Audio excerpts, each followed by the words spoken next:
വറഹ്മത്തുള്ളാഹി വബറകാതുഹു. അൽഹംദുലില്ലാഹി റബ്ബിൽ ആലമീൻ.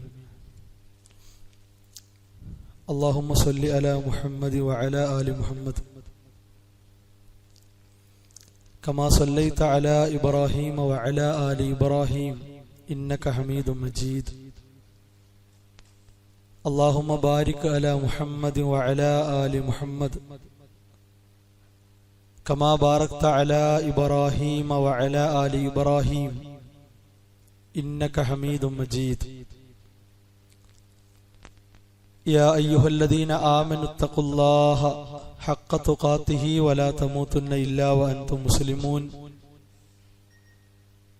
യാ അയ്യുഹല്ലദീന ആമനു തഖുല്ലാഹ വഖൂലു ഖൗലൻ സദീദാ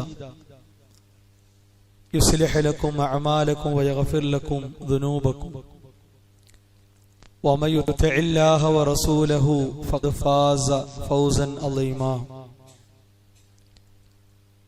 പ്രിയമുള്ള വിശ്വാസികളെ, അല്ലാഹുവിന്റെ നിയമ നിർദ്ദേശങ്ങൾ ജീവിതത്തിന്റെ എല്ലാ സന്ദർഭങ്ങളിലും കഴിവിന്റെ പരമാവധി സൂക്ഷിച്ച് പാലിച്ച് ജീവിതത്തെ ക്രമീകരിക്കണം, ചിട്ടപ്പെടുത്തണമെന്ന് ഉണർത്തുകയാണ്, ഉപദേശിക്കുകയാണ്.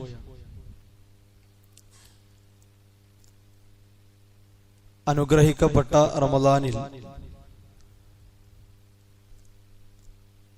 അല്ലാഹുവിന്റെ ദീനുമായി ബന്ധപ്പെട്ട വിഷയങ്ങളെ അല്പസമയം അറിയാനും മനസ്സിലാക്കാനുമാണ് ഈ രൂപത്തിൽ നാം എല്ലാവരും ഒരുമിക്കുന്നത്. അല്ലാഹു സുബ്ഹാനഹു വ തആല ഇരു ലോകത്തും ഉപകരിക്കുന്ന കർമ്മമായി നമ്മിൽ നിന്ന് സ്വീകരിക്കുമാറാകട്ടെ. വളരെ പ്രാധാന്യത്തോടെ നമ്മുടെ ജീവിതത്തിന്റെ ഓരോ നിമിഷങ്ങളിലും അറിയേണ്ടതും ശ്രദ്ധിക്കേണ്ടതുമായ രണ്ട് വിഷയങ്ങളെ സംബന്ധിച്ചാണ് ഇൻഷാ അല്ലാഹ് ഏതാനും കാര്യങ്ങൾ ശ്രദ്ധയിൽപ്പെടുത്താനുള്ളത്.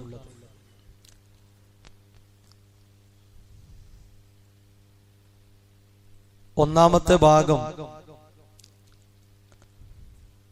അൽ ഇത്തിബാ അഥവാ അഷ്ഹദു അന്ന മുഹമ്മദർ റസൂലുള്ളാഹ് സ്വല്ലല്ലാഹു അലൈഹി വസല്ലം. നബി സല്ലല്ലാഹു അലൈഹി വസല്ലമ അല്ലാഹുവിന്റെ ദൂതനാണ് എന്ന വിശ്വാസത്തെ യാഥാർത്ഥ്യമാക്കുന്ന ഇസ്ലാം പഠിപ്പിച്ചിട്ടുള്ള യഥാർത്ഥ പ്രവാചക അനുധാവനം സത്യസന്ധം നബി സല്ലല്ലാഹു അലൈഹി വസല്ലമയെ പിൻപറ്റൽ.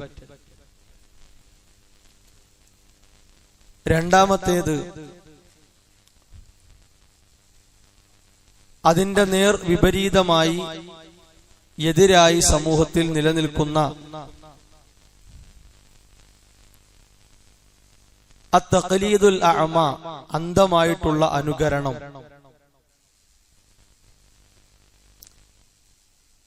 ഈ കാര്യങ്ങളെ പ്രാമാണികമായി എപ്രകാരമാണ് മനസ്സിലാക്കേണ്ടത്, ഉൾക്കൊള്ളേണ്ടത്, വിശ്വാസികളായ നാം എല്ലാവരും കാര്യമായി കാണേണ്ട വിഷയങ്ങളാണ്. രണ്ട് വിഷയങ്ങൾക്കും രണ്ട് രൂപങ്ങൾ സമൂഹത്തിലുണ്ട് എന്നത് വസ്തുതയാണ്. അഥവാ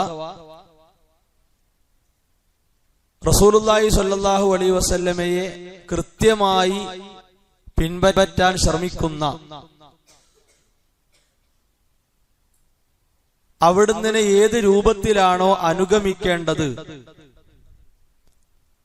അതിൽ കണിശതയും ആത്മാർത്ഥമായ താല്പര്യവും നിലനിർത്തുന്ന ഒരു മുഖം, അഥവാ അഹ്ലുസുന്ന വൽ ജമാഅ എന്നത്. അത് പച്ചയായി ആർക്കും ബോധ്യമാകുന്ന നിലക്ക് പ്രകടമായി തന്നെ എക്കാലത്തും സമൂഹത്തിൽ ഉണ്ടായിട്ടുണ്ട്. ഇന്നും അത് തുടർന്നുകൊണ്ടിരിക്കുന്നു. ലോകം അവസാനിക്കുന്ന നിമിഷം വരെ ആ കാര്യം ഉണ്ടാകും എന്നത് അല്ലാഹു സുബ്ഹാനഹു വ തആല അറിയിച്ച വിഷയവുമാണ്. അതേ കാര്യത്തെ പൂർണ്ണമായും അവഗണിച്ച് നിരാകരിച്ച് ആ വിഷയത്തിന് പ്രാധാന്യമോ പരിഗണനയോ കൊടുക്കേണ്ടതില്ല, ഏത് രൂപത്തിൽ എങ്ങനെയും ആരെയും പിൻപറ്റി ജീവിക്കാം, അത്തരം നിലപാടുകളുമായി കഴിയുന്നവരും സമൂഹത്തിൽ കുറവല്ല. രണ്ടാമത്തെ മുഖം അതാണ്. അനുകരണം എന്നത് പല സന്ദർഭങ്ങളിലും ആവശ്യമാകുന്ന ഒരു കാര്യമാണ്.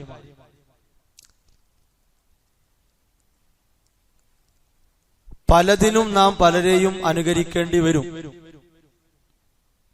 നിഷിദ്ധങ്ങളും അതുപോലെ തന്നെ തെറ്റിലേക്ക് നയിക്കപ്പെടുന്ന കാരണങ്ങളും ഇല്ലാത്ത വിധം നമുക്ക് പലപ്പോഴും തഖ്ലീദ് എന്നത് ആവശ്യമാണ്. ഒരു മുഖം അതാണ്. രണ്ടാമത്തെ മുഖം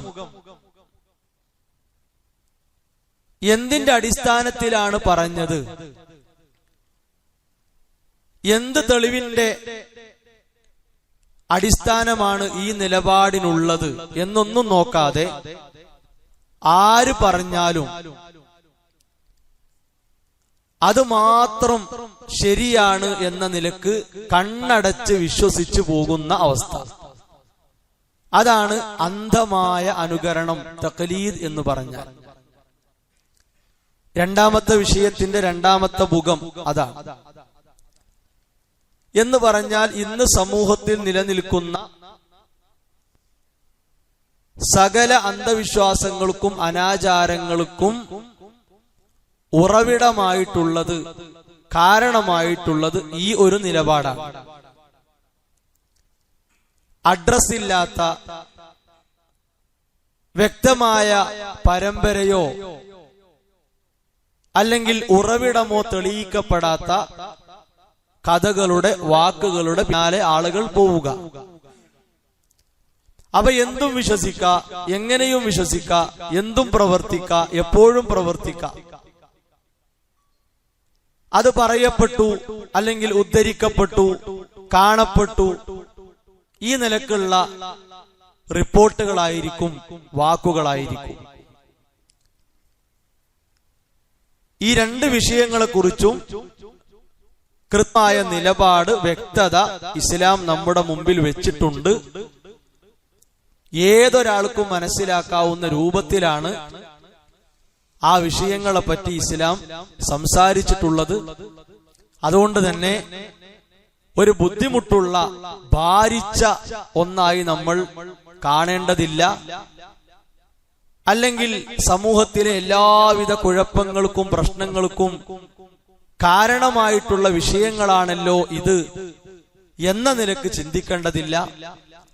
വിശുദ്ധ ഖുർആനും നബി സല്ലല്ലാഹു അലൈഹി വസല്ലമയുടെ ഹദീസുകളും എന്താണോ ഇതിനെ സംബന്ധിച്ച് പറഞ്ഞിട്ടുള്ളത്, ആ നിലപാടിലേക്ക് നമ്മൾ എത്തിയാൽ സമാധാനം എന്നത് എല്ലാ വിഷയത്തിലും കിട്ടുന്ന പോലെ ഈ വിഷയത്തിലും നമുക്ക് നേടാൻ സാധിക്കുന്ന ഒന്നാണ്.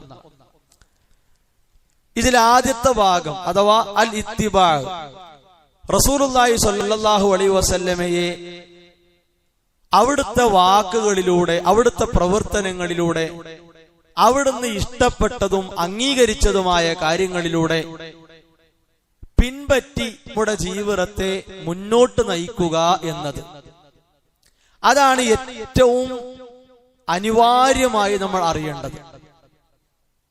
അവിടെ നമുക്ക് എന്തെങ്കിലും ഒരു വീഴ്ച, ഒരു അബദ്ധം, നേരെ പോകുന്നിടത്ത് ചെറിയ ഒരു വളവ് സംഭവിച്ചാൽ നമ്മുടെ ഷഹാദത്തിനെയാണ് അത് ബാധിക്കുക.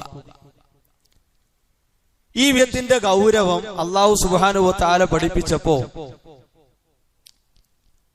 സൂറത്തുൽ അഹ്സാബിൽ കാണാം, വമാ കാന ലിമുഅ്മിനിൻ വലാ മുഅ്മിനത്തിൻ ഇദാ ഖലല്ലാഹു വറസൂലുഹു അംറൻ അൻ യകൂന ലഹുമുൽ ഖീറത്തു മിൻ അംരിഹിം വമൻ യഅസില്ലാഹ വറസൂലഹു ഫഖദ് ضل ضلالا മുബീനാ. ഒന്നാമത്തെ വിഷയത്തിൽ എന്ത് നിലപാട് വേണം, ആ നിലപാടിനെ തെറ്റിക്കുന്ന കാരണം എന്താണ്, തെറ്റിയാൽ എന്താണ് സംഭവിക്കുക, എല്ലാം ഈ ആയത്തിലുണ്ട്. അഥവാ ഒരാൾ വിശ്വാസിയാവുകയില്ല, വിശ്വാസിനിയാവുകയില്ല, മുഅ്മിനും ആവുകയില്ല, മുഅ്മിനത്തും ആവുകയില്ല. എപ്പോഴല്ലാതെ ഇദാ ഖലല്ലാഹു വറസൂലുഹു അംറൻ, അല്ലാഹുവും അല്ലാഹുവിന്റെ ദൂതരും ഒരു കാര്യത്തിൽ വിധി പറഞ്ഞു, എത്ര ചെറിയ വിഷയമാകട്ടെ, എത്ര വലിയ വിഷയമാകട്ടെ, ദീനിന്റെ ഹുക്മ് ഇതാണ്, ഈ വിഷയത്തിലുള്ള ദീനിന്റെ മറുപടി നിലപാട് ഇതാണ് എന്ന് ആയത്തിന്റെ ഹദീസിന്റെ അടിസ്ഥാനത്തിൽ വന്നു കഴിഞ്ഞാൽ, അല്ലെങ്കിൽ ആയത്തുകളും ഹദീസുകളും മുന്നിൽ വെച്ച് അതിൽ നിന്ന് പണ്ഡിതന്മാർ ഏകോപിച്ചു കഴിഞ്ഞാൽ, ഇനി വ്യക്തമായി തെളിവെടുക്കാൻ പറ്റാത്തതിനാൽ ഒരു പ്രശ്നത്തിനോട് അടുത്തു നിൽക്കുന്ന തെളിവുകളിൽ നിന്ന് കണ്ടെത്തി നിർദ്ധാരണം ചെയ്ത് ഇതാണ് ഈ വിഷയത്തിലെ നിലപാട് എന്ന് പറഞ്ഞു കഴിഞ്ഞാൽ പിന്നെ നമുക്ക് എന്തില്ല, നമ്മുടെ താല്പര്യത്തിന് പ്രസക്തിയില്ല. അപ്പൊ ആളുകൾ ചിന്തിക്കുക, ഒരു മനുഷ്യൻ എന്ന നിലക്ക് മനുഷ്യന്റെ താല്പര്യത്തിന് പരിഗണനയില്ല എങ്കിൽ പിന്നെ എന്ത് ദീനാണ്? മനുഷ്യന്റെ ഇഷ്ടത്തെ പരിഗണിക്കാത്ത, മനുഷ്യന്റെ താല്പര്യത്തെ പരിഗണിക്കാത്ത ദീനോ? അപ്പൊ എന്തോ ഒരു പ്രശ്നം മതത്തിനുണ്ടല്ലോ. ഇതന്നെയാണ് മതം കൊണ്ടുള്ള പ്രശ്നം. ഇങ്ങനെ ചിന്തിക്കേണ്ടതില്ല. എന്തുകൊണ്ട്? നമ്മുടെ ജീവിതത്തിന്റെ ഓരോ സെക്കൻഡുകളെയും നമ്മളെക്കാൾ ഏറെ അറിയുന്ന അല്ലാഹു സുബ്ഹാനഹു വ തആല നമ്മുടെ ജീവിതത്തിൽ ഇതാണ് ശരി എന്ന് നമുക്ക് മുമ്പേ അറിവുള്ളവനാണ്. അപ്പൊ നമ്മൾ നമുക്ക് വേണ്ടി ശരിയായി കാണുന്നതല്ല ശരി, ആ ചിന്തയാണ് മാറ്റിയെടുക്കേണ്ടത്. എന്റെ വിഷയത്തിൽ എന്റെ കാര്യം എന്നെക്കാൾ അറിയുന്ന എന്റെ റബ്ബ് ഇതാണ് എനിക്ക് ശരി എന്ന് വിധിച്ചു കഴിഞ്ഞാൽ പിന്നെ നമ്മുടെ ഇഷ്ടത്തെ മുന്തിക്കൽ പ്രസക്തമല്ല. അതിനവിടെ യാതൊരു അവസരവും ഇല്ല. കാരണം അവിടെ നമുക്ക് വേണ്ട നിലപാട് അതാണ്. നമ്മുടെ വിജയത്തിനുള്ള ഏക പരിഹാരം അതാണ്. ഇനി അതൊന്നും ശ്രദ്ധിക്കാതെ ഖുർആൻ അതൊക്കെ പറയും, ഹദീസുകളിലൊക്കെ അങ്ങനെ എത്ര കാര്യങ്ങളുണ്ട്. തൽക്കാലം എനിക്കത് ആവശ്യമില്ല, ഇവിടെ ഞാനത് എടുക്കുന്നില്ല, ഇപ്പോൾ എനിക്കത് ബാധകമല്ല. ഇത്തരം സമീപനങ്ങളിലേക്ക് നമ്മൾ പോയാൽ ഫഖദ് ളല്ല ളലാലൻ മുബീനാ, അവൻ വ്യക്തമായ വഴികേടിലാണ്. ചെറിയ വഴികേടിലൊന്നുമല്ല. ഒരു ചെറിയ കുഴിയിൽ പോയി ചാടി എന്തെങ്കിലും ചതവോ മുറിയോ പറ്റി അതല്ല, വ്യക്തമായ വലിയ ഒരു വഴികേടാണ് അവൻ ചെന്ന് ചാടിയത് എന്ന് അല്ലാഹു സുബ്ഹാനഹു വ തആല ഗൗരവമായി നമ്മളെ പഠിപ്പിക്കുകയാണ്. അപ്പൊ യഥാർത്ഥ ഇത്തിബാഅ് നമ്മുടെ ഈമാനെ നിർണയിക്കുന്ന ഒന്നാണ്. ഒരാണ് മുസ്ലിമാണോ മുഅ്മിനാണോ, ഒരു പെണ്ണ് മുസ്ലിമത്താണോ മുഅ്മിനത്താണോ എന്ന് തീരുമാനിക്കുന്ന ഏറ്റവും ആധികാരിക വിഷയമാണ് അൽ ഇത്തിബാ. റസൂലുള്ളാഹി സ്വല്ലല്ലാഹു അലൈഹി വസല്ലമയെ അനുധാവനം ചെയ്യുക, പിൻപറ്റുക എന്നത്.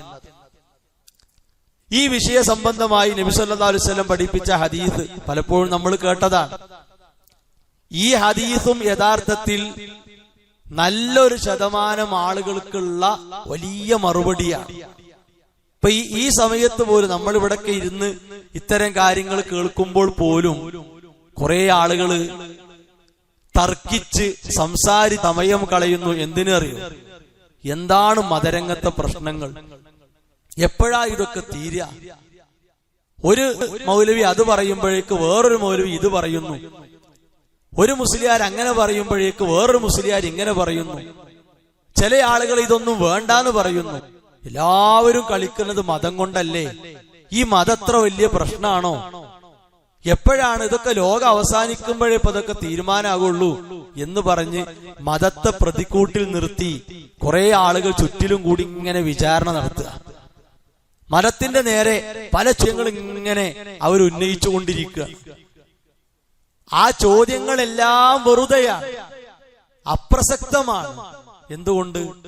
റസൂലുള്ളാഹി സ്വല്ലല്ലാഹു അലൈഹി വസല്ലമ ഈ വിഷയത്തിലൊക്കെ ഒരു നയം നമ്മളെ പഠിപ്പിച്ചിട്ടുണ്ട്. അപ്പൊ ആ നയത്തിലേക്ക് എത്തിയാൽ ഇതാണ്. ഇപ്പൊ ഈ മതത്തെ പ്രതിക്കൂട്ടിൽ നിർത്തി പ്രശ്നമുണ്ടാക്കുന്ന ആളുകളൊക്കെ ഇപ്പൊ സമൂഹത്തിൽ ചെയ്യുന്നൊരു കാര്യമുണ്ട്. നിങ്ങൾ ശ്രദ്ധിച്ചോന്നറിയില്ല. ഇപ്പൊ നമ്മുടെ നാടുകളിൽ, നമ്മുടെ സംസ്ഥാനത്തൊക്കെ വലിയ ഭീതിയായി വലിയ പ്രത്യാഘാതം സൃഷ്ടിച്ചു നിൽക്കുന്ന ഒരു കാര്യമാണ് ലഹരി പോലുള്ള പ്രശ്നങ്ങൾ. അള്ളാഹു കാത്തിരക്ഷിക്കുമാറാകട്ടെ. ആ പ്രശ്നങ്ങൾക്കെതിരെ ഇപ്പൊ രാഷ്ട്രീയ രംഗത്തുള്ളവരൊക്കെ നല്ല കുപ്പായം ധരിച്ച് വിശുദ്ധരായി രംഗപ്രവേശനം ചെയ്തൊരു കാലമാണ്. ഇന്നൊരു പാർട്ടി ലഹരിക്കെതിരെ പരിപാടി വെക്കുന്നു എന്ന വാർത്ത വാട്സാപ്പിലൂടെ വന്നു കഴിഞ്ഞാൽ 1 മണിക്കൂർ മുമ്പെങ്കിലും നമ്മുടെ പാർട്ടി പരിപാടി വെക്കണം എന്നിടത്താണ് ആരുള്ളത്? രാഷ്ട്രീയ പാർട്ടിക്കാരുള്ളത്. എന്തെങ്കിലും കാണി ഒരു 10 ആള് കൂടിയാലും വേണ്ടിയില്ല, അവരെക്കാൾ മുമ്പേ നമ്മൾ നടത്തണം. അതേ ചിന്ത വേറെ പാർട്ടിക്കുണ്ട്, അതേ ചിന്ത വേറെ പാർട്ടിക്കുണ്ട്. രാഷ്ട്രീയ രംഗത്തുള്ള എല്ലാ വലുതും ചെറുതുമായ പാർട്ടികൾ ഇപ്പൊ തീരുമാനിക്കണം എന്താണ്? ഒരു പാർട്ടിക്ക് മുമ്പിൽ, ഭരണകക്ഷിക്ക് മുമ്പിൽ വരണം, പ്രതിപക്ഷത്തിന് മുമ്പിൽ നമ്മൾ വരണം, രണ്ടിലും പെടാത്ത പാർട്ടികൾക്ക് മുമ്പിൽ നമ്മൾ വരണം. എന്തേ രാഷ്ട്രീയം ഒരു കുഴപ്പമായി, ഒരു പ്രശ്നമായി മാറിയത് എന്ത്? എന്താ എല്ലാവർക്കും ഒരുമിച്ച് ഒരു പരിപാടി നടത്തി ഈ പ്രശ്നത്തെ പരിഹരിക്കാൻ സാധിക്കാൻ? അത് പറ്റൂല. നമുക്കൊരു രാഷ്ട്രീയ നിലപാടുണ്ട്. ആ നിലപാടാണ് ശരി എന്ന പക്ഷത്താണ് നമ്മളുള്ളത്. അത്രയൊന്നും വേണ്ട. അള്ളാഹുവിന്റെ ദീന് ഒന്നുള്ളൂ, അത് മാത്രമേ ശരിയുള്ളൂ.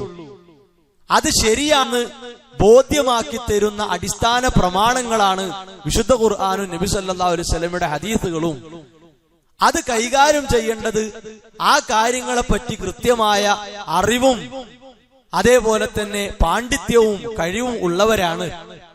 ഞങ്ങൾ അതിൽ ഇടപെടാൻ പാടില്ല, ഞങ്ങൾ അതിൽ ഇടപെടാൻ പാടില്ല, അത് അവര് പറയട്ടെ, അതിന്റെ വ്യക്തത അവർ നൽകട്ടെ. ഈ നിലപാടിലേക്ക് എത്തിയാൽ മതത്തെ പ്രതിക്കൂട്ടിലാക്കുന്ന ആളുകളുടെ എണ്ണം കുറയും. അതാ ലാഭം. ഇപ്പൊ റസൂലുള്ളാഹി സ്വല്ലല്ലാഹു അലൈഹി വസല്ലമ എത്ര എളുപ്പത്തിലുള്ള പരിഹാരം നമ്മളെ പഠിപ്പിച്ചത്. തറക്തു ഫീക്കും അംറൈൻ, 2 കാര്യങ്ങൾ ഞാൻ നിങ്ങളിൽ വിട്ടുപോകുക. ആ 2 കാര്യങ്ങൾ എന്താ? നബി സല്ലല്ലാഹു അലൈഹി വസല്ലമ 23 വർഷങ്ങളിൽ അള്ളാഹുവിന്റെ നിർദ്ദേശപ്രകാരം പറഞ്ഞതും ചെയ്തതും പഠിപ്പിച്ചതും അംഗീകരിച്ചതും അനുവദിച്ചതുമായ കാര്യങ്ങൾ. അപ്പൊ ഈ 2 എണ്ണം, ആ 2 എണ്ണം അടങ്ങുന്നതാണ് റസൂലുള്ളാഹി സ്വല്ലല്ലാഹു അലൈഹി വസല്ലമയുടെ സമ്പൂർണ്ണ മാതൃകയായ ജീവിതം. അതാണ്, അതിലപ്പുറം ഒന്നുമില്ലല്ലോ. വമാ യൻതിഖു അനിൽ ഹവാ, ഇഷ്പ്രകാരം ഒന്നും റസൂലുള്ളാഹി സ്വല്ലല്ലാഹു അലൈഹി വസല്ലം പറഞ്ഞിട്ടില്ല ദീനിന്റെ വിഷയത്തിൽ. ഇല്ലാ വഹയ്യുഹാ, വ്യക്തമായ വഹയ്യോടെയല്ലാതെ. ഇൻ ഹുവ ഇല്ലാ വഹയ്യുഹാ, വ്യക്തമായ വഹയ്യ് പ്രകാരം. അപ്പോ വഹയ്യായി കിട്ടിയതാണ് ആ 2 വിഷയം. എന്നിട്ട് അവിടുന്ന് പറഞ്ഞു ലൻ തളില്ലു മാ തമസ്സക്തും ബിഹിമാ. ഇവിടെ എല്ലാ പള്ളികളിലും ഖുർആൻ ഉണ്ട് എന്നൊരു മുസ്ലിം അറിഞ്ഞാ പോരാ. എന്താ ഇമാം ബുഖാരിന്നോ ഇമാം മുസ്ലിംന്നോ അങ്ങനെ ഏതൊക്കെ ഇമാമുമാരുണ്ടത്രേ, അവർക്ക് എന്തൊക്കെ ഹദീസിന്റെ പുസ്തകങ്ങളോ കിതാബുകളൊക്കെ ഉണ്ട് എന്നിങ്ങനെ കേൾക്കലുണ്ട്. ഇത് പോരാ, മറിച്ച് എന്ത് വേണം? മാ തമസ്സക്തും ബിഹിമാന. ആ രണ്ടിന്റെ ഉള്ളിൽ എന്താണോ ഉള്ളത് അത് ശരിക്കും അവിടെ മുറുകെ പിടിക്കണം, കടിച്ചു പിടിക്കണം. അത് വിട്ടുകൊടുക്കാൻ പറ്റൂല. ന്യൂസ് പേപ്പർ വലിച്ചെറിയും പോലെ വലിച്ചെറിയാനുള്ളതല്ല. ഒരു വർഷത്തെ പഠനം കഴിഞ്ഞ് പുസ്തകം വിറ്റൊഴിവാക്കുന്ന പോലെ വിറ്റൊഴിവാക്കാനുള്ളതല്ല. ഏതെങ്കിലും ക്ലാസ്സിലോ ഖുതുബയിലോ കേട്ട് പള്ളി പോകുമ്പോഴേക്ക് അവിടെ ഇട്ടെറിഞ്ഞു പോകാനുള്ളതല്ല. അത് മുറുകെ പിടിക്കണം. ഇന്ന് കേട്ടത് എന്റെ ജീവിതത്തിൽ പകർത്താനുള്ളതാണ്. ഇന്ന് കേട്ടത് എന്റെ ഒരു സംശയത്തിന്റെ മറുപടിയാണ്. ഇന്ന് കേട്ടത് എന്റെ നാട്ടിലുള്ള ഒരു പ്രശ്നത്തിന്റെ വിധിയാണ്. തെളിവ് കിട്ടിക്കഴിഞ്ഞു. ഇനി ആ പ്രശ്നത്തിലേക്ക് ഞാനില്ല. ഇതുവരെ ഞാൻ ചെയ്ത ഒരു കാര്യം തെറ്റായിരുന്നു, ഒഴിവാക്കുക, ഇനി പാടില്ല. ഒരു പുതിയ അറിവ് എനിക്ക് കിട്ടി, ഇനി പകർത്തണം. ഇങ്ങനെ ചിന്തിക്കലാണ് മാ തമസ്സക്തും ബിഹിമാന്ന് പറഞ്ഞാൽ. അപ്പൊ രണ്ടും അവിടെ പിടിക്കുക. അതിലൊന്നാമത്തത് കിതാബ് അള്ളാന്റെ കിതാബാണ്. അള്ളാന്റെ കിതാബ് എന്ന് പറഞ്ഞാൽ ഏതെങ്കിലും ഒരാളെ വാക്കല്ലല്ലോ, റസൂലുള്ളാഹി സ്വല്ലല്ലാഹു അലൈഹി വസല്ലമയുടെ വാക്ക് പോലും അല്ല. അള്ളാഹുവിന്റെ വിശിഷ്ട വിശേഷണമായിട്ടുള്ള അവന്റെ സംസാരമാണ് ഖുർആൻ. കലാമുല്ലാഹ്, അള്ളാന്റെ സംസാരമാണ്. ഓരോ ആയത്തുകളിലൂടെ നമ്മൾ കടന്നു പോകുമ്പോ അതിലെ ഓരോ അക്ഷരങ്ങൾ ചേർന്ന് വന്ന പദങ്ങൾ അത് അള്ളാന്റെ സംസാരമാണ്, അള്ളാന്റെ കലാമാണ്. ആ കലാമിനോട് നമുക്കുള്ള ബന്ധം, നമുക്കുള്ള അടുപ്പം എത്ര വലുതാകണം. ഏതെങ്കിലും ഒരാളുടെ വാക്ക് പോലെ നമ്മൾ കാണേണ്ടതാണോ അത്? സ്വീകരിക്കേണ്ടതാണോ അത്? അല്ല. ജീവിതത്തിന്റെ എല്ലാ തലങ്ങളിലും നമ്മൾ മുറുകെ പിടിക്കേണ്ടതാണ്. രണ്ടാമത്തത് വസുന്നത റസൂലിഹി സ്വല്ലല്ലാഹു അലൈഹി വസല്ലം, നബി സല്ലല്ലാഹു അലൈഹി വസല്ലമയുടെ ചര്യ. അവിടുന്ന് ചര്യ എന്ന് പറഞ്ഞാൽ അത് ബയാനുൽ ഖുർആൻ, ഖുർആന്റെ വിശദീകരണമാണ്. തഫ്സീറുൽ ഖുർആൻ, ഖുർആന്റെ വിവരണമാണ്. എന്താണ് ഖുർആനിലെ ഓരോ കാര്യങ്ങളും എന്ന് നമുക്ക് വിശദീകരിച്ച് വീഴ്ച നൽകുന്നത് റസൂലുള്ളാഹി സ്വല്ലല്ലാഹു അലൈഹി വസല്ലമയുടെ വാക്കുകളാണ്. അപ്പോ അതിനെ നമ്മൾ അനുകരിച്ചേ മതിയാകൂ, അതിനെ പിൻപറ്റിയേ മതിയാകൂ. മറ്റൊരു ഹദീസിൽ കാണാം ഇനിഅതസംതും എന്ന് കാണാം. നിങ്ങൾ അതിനെ ശരിക്ക് ഒരു സംരക്ഷണമാണ് എന്ന നിലക്ക് പിടിക്കുക. നമുക്കൊരു സുരക്ഷിതത്വം നൽകുന്ന കാര്യങ്ങളാണ് ഇസ്ലാമിന്റെ പ്രമാണങ്ങൾ എന്നത്. ഇമാം അൽ ബുഖാരി റഹിമഹുല്ലാഹ് ഈ കാര്യം പഠിപ്പിക്കാൻ വേണ്ടി കൊടുത്ത അധ്യായത്തിന്റെ പേരെന്ന് എന്താ അറിയോ? അൽ-ഇഅ്തിസാം ബി കിതാബി വസുന്ന എന്ന. കിതാബുൽ ഇഅ്തിസാം ബി കിതാബി വസുന്ന, ഖുർആനും സുന്നത്തും മുറുകെ പിടിക്കൽ എന്ന് പഠിപ്പിക്കുന്ന അധ്യായം. ഈ വിഷയ സംബന്ധമായി എഴുതപ്പെട്ട എല്ലാ ഗ്രന്ഥങ്ങളിലും, അഹ്ലുസുന്ന വൽ ജമാഅയുടെ പണ്ഡിതന്മാരുടെ എല്ലാ ഗ്രന്ഥങ്ങളിലും ഇത് കൃത്യമായി നമുക്ക് കാണാനും മനസ്സിലാക്കാനും സാധിക്കും. അപ്പോ റസൂലുള്ളാഹി സ്വല്ലല്ലാഹു അലൈഹി വസല്ലമയുടെ ജീവിതം എന്നത് അല്ലാഹു സുബ്ഹാനഹു വ തആല നമുക്ക് നൽകിയിട്ടുള്ള ശരീഅത്തിന്റെ പച്ചയായ പകർപ്പാണ്. പച്ചയായ പകർപ്പാണ്. ഒന്നൊഴിയാതെ അവിടുന്ന് ഓരോന്നും നമ്മളെ പഠിപ്പിച്ചു. അതുകൊണ്ടാണ് റസൂലുള്ളാഹി സ്വല്ലല്ലാഹു അലൈഹി വസല്ലമയുടെ ചുമതല എന്താണ്, അങ്ങനെ ഉണ്ടല്ലോ, എന്താണ് അവിടുന്ന് ഏൽപ്പിക്കപ്പെട്ട ഉത്തരവാദിത്വം? അത് ഖുർആൻ നമ്മളോട് പറഞ്ഞത് എന്താ? ലിതുബൈന ലിന്നാസ് മാ നുസില ഇലൈഹിം. ജനങ്ങൾക്ക് ഇറക്കപ്പെട്ട കാര്യം ഒന്ന് ബയാൻ ചെയ്തു കൊടുക്കണം. ഇപ്പോ അറബി ഭാഷ നന്നായി അറിയുന്ന മക്കത്തെ അവിശ്വാസികൾക്ക് പോലും മനസ്സിലായില്ല എന്താണ് അള്ളാന്റെ കലാമ് കൊണ്ടുള്ള ഉദ്ദേശം. അവർക്ക് അറബി അറിയാം, അവരെ ഭാഷയിലാണ് ഖുർആൻ ഇറക്കപ്പെട്ടത്. എന്നിട്ട് പോലും അവർക്ക് ഇത് ഇന്ന വിധിയാണ്, ഇതിൽ ഇന്ന അറിവാണ് ഉള്ളത്, ഈ ആയത്തിൽ ഇന്ന ഗുണമാണ് ഉള്ളത് എന്ന് കണ്ടെത്താൻ സാധിച്ചില്ല. എന്തുകൊണ്ട്? ആ പണി അള്ളാഹ് അവരെ ഏൽപ്പിച്ചിട്ടില്ല. അതിന് അല്ലാഹു സുബ്ഹാനഹു വ തആല തെരഞ്ഞെടുത്തത് റസൂലുള്ളാഹി സ്വല്ലല്ലാഹു അലൈഹി വസല്ലമയെ. അവിടുന്ന് ഭംഗിയായി നിർവഹിച്ചു. അതിൽ ഒരു കളങ്കവും വരുത്തിയിട്ടില്ല, ചതി കാണിച്ചിട്ടില്ല, വഞ്ചന കാണിച്ചിട്ടില്ല, കാപട്യം കാണിച്ചിട്ടില്ല, ഒന്നും മറച്ചു വെച്ചിട്ടില്ല, എവിടെയും ഒന്നും പൂഴ്ത്തി വെച്ചിട്ടില്ല. എല്ലാം തുറന്നു പറഞ്ഞു. എവിടെ ഉപയോഗിക്കണം, എന്തിനുപയോഗിക്കണം, എങ്ങനെ ഉപയോഗിക്കണം, രൂപം എന്താണ്, എണ്ണം എത്രയാണ്, സമയമേതാണ്, ഇനി നിരുപാധികം ചെയ്യേണ്ടതാണോ, അങ്ങനെയുള്ളത് എല്ലാം പഠിപ്പിച്ചു. അതാണ് ബയാൻ ചെയ്തു കൊടുക്കുക എന്ന് പറഞ്ഞാൽ. മാത്രവുമല്ല, ഇത് വല്ലാത്ത ഒരു റഹ്മത്ത് കൂടിയാണ്. നിങ്ങൾ ആലോചിച്ച് നോക്കുകയാണെ, ഇങ്ങനെ ഒരു സംവിധാനം അള്ളാഹു വെച്ചിട്ടില്ല എങ്കിൽ എന്തായിരിക്കും ഇന്നത്തെ ലോകത്തിന്റെ അവസ്ഥ? റസൂലുള്ളാഹി സ്വല്ലല്ലാഹു അലൈഹി വസല്ലമ എന്ന ഒരു മുർഷിദിനെ, ഒരു വഴികാട്ടിയെ, ഏറ്റവും സമ്പൂർണ്ണ മാതൃക നയിച്ച ഒരു വ്യക്തിത്വത്തെ നമുക്ക് തന്നിട്ട് സമൂഹത്തിന്റെ അവസ്ഥ ഇതാ. അപ്പൊ ഇത് ഇല്ല എങ്കിൽ എന്തായിരിക്കും സമൂഹത്തിന്റെ അവസ്ഥ?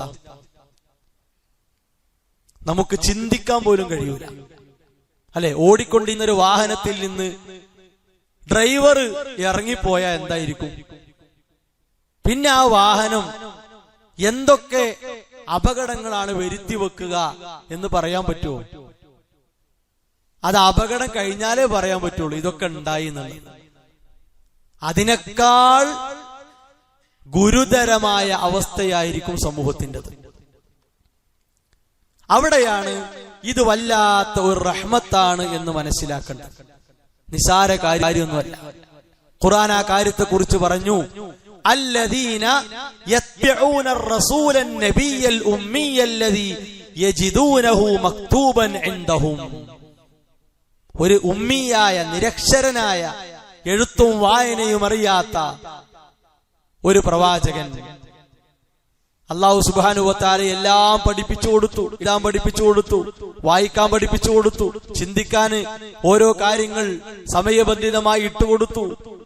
സമൂഹത്തെ മുന്നോട്ട് നയിക്കുന്ന നല്ല ഒരു ഇമാമാക്കി, നേതാവാക്കി റസൂലുള്ളാഹി സ്വല്ലല്ലാഹു അലൈഹി വസല്ലമയെ അല്ലാഹു മാറ്റി.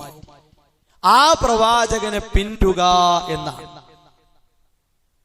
കണ്ണിൽ കാണുന്ന എല്ലാവരെയും പിൻപറ്റി നടക്കുകയല്ല. ഓരോരുത്തരുടെ സ്വഭാവം നോക്കി സ്വഭാവം മാറ്റുക, മോഡൽ നോക്കി മോഡൽ മാറ്റുക, കോലം നോക്കി കോലം മാറ്റുക. അങ്ങനെയാണെങ്കിൽ ഈ ജീവിതത്തിന് എന്ത് പ്രസക്തിയാണുള്ളത്? ഒന്നും ഇടക്കുന്ന കുറെ ആളുകളെ കണ്ടപ്പോ അവരെ പോലെയാകുക. ശരീരത്തിൽ എന്തൊക്കെയോ തുണിക്കഷ്ണങ്ങളുണ്ട്, എന്നാലും ഔറത്ത് പുറത്താണ്. അപ്പൊ അതൊരു മോഡൽ. തലമുടിക്ക് വേറെ മോഡൽ, ചെരുപ്പിന് വേറെ മോഡൽ. എല്ലാറ്റിനും ഓരോരുത്തർ കാണുന്ന അവരെ വരുമാന മാർഗമായി സ്വീകരിച്ച അവരെ തൊഴിൽ, ആ തൊഴിൽ നമ്മൾ മോഡലാക്കി മാറ്റുക. അതൊരിക്കലും ധാർമ്മികതയല്ല, നന്മ നിറഞ്ഞ ഒരു ജീവിതത്തിന്റെ അടയാളം തന്നെയല്ല. അതുകൊണ്ടാണ് എവിടെയും നമുക്ക് കാഴ്ചവെക്കാകുന്ന, എവിടെയും കാണിക്കാവുന്ന നല്ല വേഷവിധാനം, നല്ല സ്വഭാവം, നല്ല പെരുമാറ്റം, അതല്ലേ റസൂലുള്ളാഹി സ്വല്ലല്ലാഹു അലൈഹി വസല്ലമയിലൂടെ പഠിപ്പിക്കപ്പെട്ടത്. ഇപ്പൊ ഇസ്ലാമിന്റെ വേഷവിധാനത്തെ ഏതൊക്കെ രൂപത്തിൽ പരിഹസിച്ച കാലഘട്ടം കഴിഞ്ഞു പോയിട്ടുണ്ട്. എന്തൊക്കെ പരിഹസിച്ചു! പാന്റിനെ നോക്കി, തുണിയെ നോക്കി എന്തൊക്കെ പരിഹാസങ്ങൾ, പർദ്ദയെ നോക്കി എന്തൊക്കെ പരിഹാസങ്ങൾ ഉണ്ടായി. അവരെ കൊണ്ടൊക്കെ അല്ലാഹ് സമൂഹത്തെ കാണിച്ചൊരു കാര്യമുണ്ടല്ലോ. ഇന്ന് ഞെരിയാണിക്ക് മുകളിൽ അല്ലാത്ത പാന്റ് കിട്ടൂല. നെരിയാണിക്ക് താഴെയുള്ള പാന്റൊക്കെ എവിടെ മൂലൊക്കെ കൊണ്ടുപോയി വെച്ചു. അതൊക്കെ രണ്ടാം കിട സാധനമായിട്ട് മാറി. ഒന്നാം കിട മുന്തിയ സാധനപ്പേത ആണിനും പെണ്ണിനും നെരിയാണിക്ക് മുകളിലാണ്. പെണ്ണിനെയും കേടരുത്. പെണ്ണുവേഷം അങ്ങനെ ആകാൻ പാടില്ല, അതങ്ങനെ ആയി. ആണുങ്ങളെ വേഷം അങ്ങനെ ആകാവൂ, ദുന്യാവിന് വേണ്ടിയെങ്കിലും സമൂഹം ആ അവസ്ഥയിലേക്ക് എത്തി. പർദ്ദയെ കുറ്റം പറഞ്ഞ ആളുകൾ പറയുന്നു, പർദ്ദ കൊണ്ടുള്ള സൗന്ദര്യം എന്താ? പർദ്ദ എല്ലാ ഭംഗി അതാണ്, എല്ലാ സുരക്ഷിതത്വവും പർദ്ദക്കുള്ളിലാണ്. ദുന്യാവിന് വേണ്ടിയെങ്കിലും അത്തരം ആളുകൾ അങ്ങനെയൊക്കെ പറഞ്ഞു. നമ്മൾ ദുന്യാവിന് വേണ്ടിയല്ല. വിശുദ്ധ ഇസ്ലാമിന്റെ പ്രമാണങ്ങൾ നമ്മുടെ മുമ്പിൽ അവതരിപ്പിച്ച, നമ്മെ പഠിച്ച വേഷവിധാനത്തിന്റെ മര്യാദകൾ, കല്യാണ വീട്ടിലെ മര്യാദകൾ, അങ്ങാടിയിലെ മര്യാദകൾ എല്ലാം അത് പാലിക്കപ്പെടാനുള്ളതാണ് എന്ന് എപ്പോഴും നമ്മൾ തിരിച്ചറിയണം.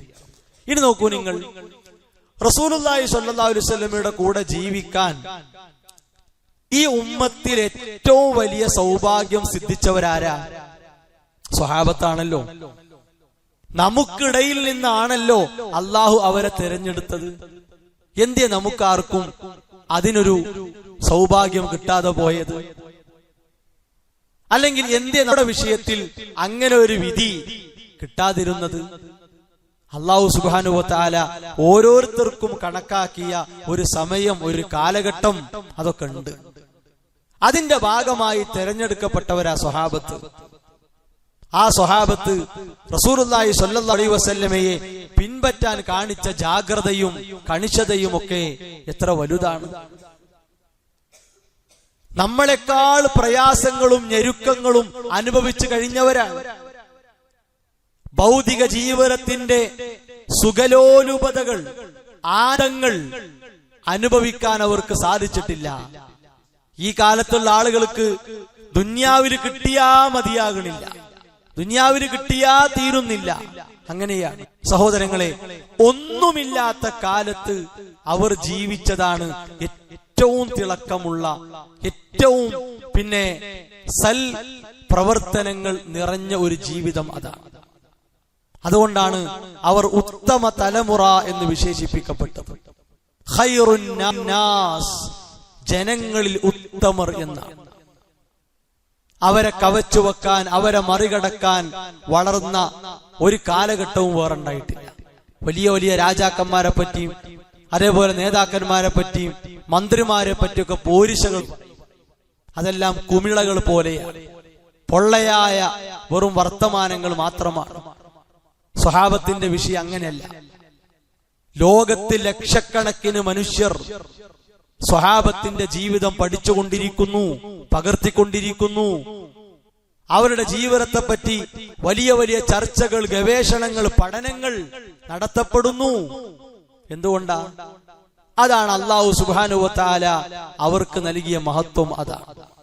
റസൂലുള്ളാഹി സ്വല്ലല്ലാഹു അലൈഹി വസല്ലം പറഞ്ഞു, ഊസീകും ബി അസ്ഹാബി, സ്വഹാബത്തിന്റെ കാര്യത്തിൽ ഞാൻ നിങ്ങളെ നന്നായി ഉപദേശിക്കുകയാണ്.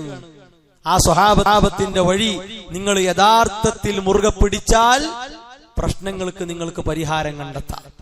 ഇന്നൊക്കെ നമ്മൾ അനുഭവിക്കുന്ന എല്ലാ പ്രശ്നങ്ങളുടെയും തുടക്കം, അതിന്റെ ആരംഭം, അതിന് സാക്ഷ്യം വഹിച്ചവരാ സ്വഹാബത്ത്.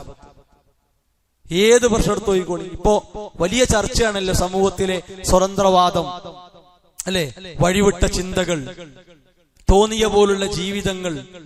ഇത് ഇന്നോ ഇന്നലെ പൊട്ടിച്ചു വന്നൊരു ആശയമല്ല. കുറെ ആളുകൾ അങ്ങനെ മനസ്സിലാക്കി. ഇതൊക്കെ പോയി ഈ അടുത്തിങ്ങനെ ആഫ്രിക്കൻ നാടുകളിൽ നിന്നും അതേപോലെ പുരോഗതി കൈവരിച്ച നാടുകളിൽ നിന്നൊക്കെ കയറി വന്ന എന്തോ ആണെന്നാ. അല്ല, ഇതൊക്കെ പണ്ടേ ഉള്ളതാ. അതിങ്ങനെ ഓരോ കാലഘട്ടത്തിൽ ഓരോ കോലത്തിൽ വളർന്നു വലുതായി ഇങ്ങനെ വന്നു, അത്രേ ഉള്ളൂ.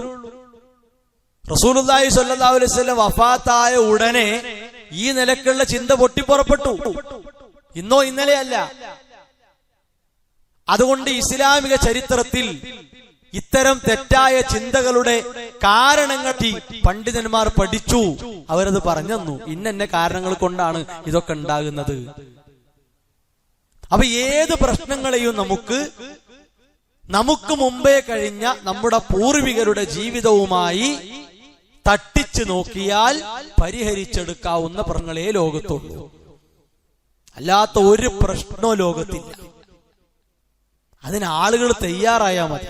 പണ്ടല്ലോ സമൂഹത്തിൽ അസുഖം പടർന്നാൽ, വ്യാപിച്ചാൽ അതിനുള്ള പരിഹാരം മരുന്നാണ്. അപ്പൊ ആ മരുന്നിനെ പറ്റി അന്വേഷണവും ചർച്ചയൊക്കെ ഉണ്ടാകുമ്പോ അല്ല, തലമുതിർന്ന ആളുകൾ പറയും, പണ്ട് കാലത്തൊക്കെ മരുന്നുകള്, പഴയ കാലത്തൊക്കെ ഞങ്ങൾ ഉപയോഗിച്ച മരുന്നുകള്, പച്ചില മരുന്നുകള്, അത് ഇതാണ് ഇന്നതാണ്. ചായപ്പൊടി പോലും മരുന്നാണ്. ചായപ്പൊടി ഉണ്ടല്ലോ, നമ്മൾ ചായ ഉണ്ടാക്കാൻ ഉപയോഗിക്കുന്ന പൊടി, ചോര രക്തമൊലിക്കുന്ന മുറിവിക്ക് ആ പൊടി വാരിയിട്ട 2 ദിവസം കൊണ്ട് അത് ഉണങ്ങി കൊട്ടയിഞ്ഞു പോരുന്ന. പഴയ കാലത്തൊക്കെ ആളുകൾ ഉപയോഗിച്ചിരുന്ന ഓരോ മരുന്ന്. അത് മുന്നിൽ കണ്ട ഇല എടുത്തിട്ട് അത് ഞെക്കിപ്പിഴിഞ്ഞ് അതിന്റെ ചാറ് ഉപയോഗിച്ച് വേദന മാറ്റിയ കാലഘട്ടം കഴിഞ്ഞു പോയിട്ടില്ലേ? എന്താണ് ആ പഴയ മരുന്നിലേക്ക് ആളുകൾ ഇങ്ങനെ മനസ്സ് കൊടുക്കുന്നത്? അത് അവരനുഭവിച്ചറിഞ്ഞതാണ്. അതിലവർക്കൊരു സത്യസന്ധത ബോധ്യപ്പെട്ടിട്ടുണ്ട്, ഒരു സുഖം അവർക്ക് അനുഭവിക്കാൻ സാധിച്ചിട്ടുണ്ട്. നമ്മുടെ പൂർവികർ, പഴമക്കാർ, ഇസ്ലാമിന്റെ ആ 3 തലമുറയിൽ ജീവിച്ചവർ, അവർ ഇങ്ങനെയാണ് ജീവിച്ചത് എന്ന് കേൾക്കുമ്പോ നമ്മൾ തല തിരിഞ്ഞു പോകാൻ പാടില്ല, ചെവി പൊത്തി പോകാൻ പാടില്ല. അല്ലെങ്കിൽ അതൊക്കെ ഒരു പഴഞ്ചൻ കാലം, പുരോഗതിയില്ലാത്ത കാലം, പഴമക്കാർ, വളർച്ചയില്ലാത്ത കാലം എന്ന് ഒഴിവാക്കാൻ പറ്റൂല. റസൂലുള്ളാഹി സ്വല്ലല്ലാഹു അലൈഹി വസല്ലമ ആ കാലഘട്ടത്തെ പറ്റിയാണ് പറഞ്ഞത്, മാ അന അലൈഹി വസുഹാബി, ഞാനും എന്റെ സ്വഹാബത്തും നിലകൊണ്ട മാർഗം. അവിടെ നിന്നാ രക്ഷപ്പെടാം. അവിടുന്ന് പിടുത്തം വിട്ടാൽ നുവല്ലിഹിമാതല, തിരിഞ്ഞ റൂട്ടിലേക്ക് അല്ലാഹു തിരിച്ചുവിടും. ഏതാശയത്തിലേക്കാണോ, ഏത് കാര്യത്തിലേക്കാണോ ലക്ഷ്യം വെച്ചത് അവിടേക്ക് അല്ലാഹു തിരിച്ചുവിടും എന്നാണ്. അതുകൊണ്ട് എന്തൊരു അഭിപ്രായ വ്യത്യാസം, എന്തൊരു ആശയ ഭിന്നത ഉടലെടുത്താലും അവിടെ നമ്മൾ അന്താളിച്ച് പകച്ചു നിൽക്കേണ്ട ആവശ്യമില്ല. ഇസ്ലാം നമ്മുടെ മുമ്പിൽ വെച്ചിട്ടുള്ളത്, യാ അയ്യുഹല്ലദീന ആമനു, വിശ്വാസികളെ, അത്തിയുല്ലാഹ, അല്ലാഹനെ നിങ്ങൾ അനുസരിക്കുക, വ അത്തിയുർ റസൂല, റസൂലുള്ളാഹി സ്വല്ലല്ലാഹു അലൈഹി വസല്ലമയെ അനുസരിക്കുക, വ ഉലിൽ അംരി മിൻകും, നിങ്ങളിലെ കൈകാര്യകർത്താക്കളെ അനുസരിക്കുക. അത് കണിശമാക്കാൻ സാധിക്കണം. എന്നാലോ ഒരു പ്രശ്നം ഉണ്ടായാൽ ഫൈൻ തനാസഅതും ഫീ ഷൈഇൻ ഫറുദ്ദൂഹു ഇലല്ലാഹി വറസൂൽ, പ്രശ്നം ഉണ്ടായാൽ അത് പരിഹരിച്ചു കിട്ടാൻ എങ്ങനെയാണ്? ഖുർആനിലേക്കും സുന്നത്തിലേക്കും മടക്കിയിട്ടാണ്. അത് പിന്നെ നേതാക്കന്മാരെന്തു പറഞ്ഞു, നാട്ടിലുള്ള ഉസ്താദ് എന്തു പറഞ്ഞു, മൗലവിന്റെ അഭിപ്രായം എന്താ, അതുകൊണ്ട് കാര്യമില്ല. അവിടെ മൗലവിക്കും ഉസ്താദിനും മുസ്ലിയാരിനും നേതാവിനും ഒന്നും പ്രസക്തിയില്ല. കാരണം എന്താ? അത് അവരെ കൊണ്ട് കൂട്ടിയാൽ കൂടൂല, അവരൊക്കെ പരിഹരിച്ചു തരാൻ കഴിയൂല. അവരെന്ത് ചെയ്യണം? ഖുർആനിലേക്കും സുന്നത്തിലേക്കും മടങ്ങിയിട്ട് ഇതാണ് അതിന്റെ ഉത്തരം എന്ന് നമ്മളെ ബോധ്യപ്പെടുത്തണം, നമ്മളെ പറഞ്ഞ് പഠിപ്പിക്കണം. ആ ഒരു നിലപാട് കണിശമാക്കുമ്പോഴാണ് നമുക്ക് ഏതൊരു കാര്യത്തിലും നീതി കൂടി ഒരു വ്യക്തത കൈവരിച്ചുകൊണ്ട് മുന്നോട്ട് പോകാൻ സാധിക്കുക.